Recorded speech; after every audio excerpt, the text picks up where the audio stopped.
விருதுநகர் மாவட்டம் ராஜபாளையத்தில் அருள்மிகு கோதண்ட ராமசாமி கோயிலில் பிரம்மோற்சவ விழா கொடியேற்றத்துடன் இன்று துவங்கியது.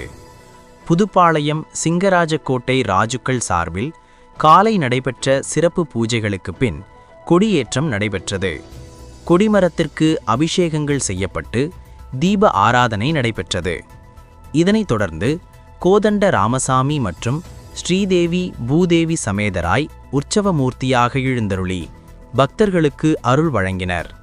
இந்த நிகழ்ச்சியில் கோவில் தர்மகர்த்தா ஸ்ரீனிவாசராஜா தலைமையில் கோயில் நிர்வாகத்தினர் மற்றும் பக்தர்கள் கலந்து கொண்டு வழிபட்டனர்.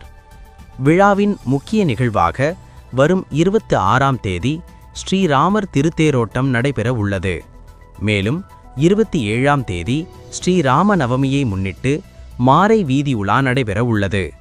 பக்தர்கள் திரளாக கலந்து கொண்டு தரிசனம் செய்து வருகின்றனர்.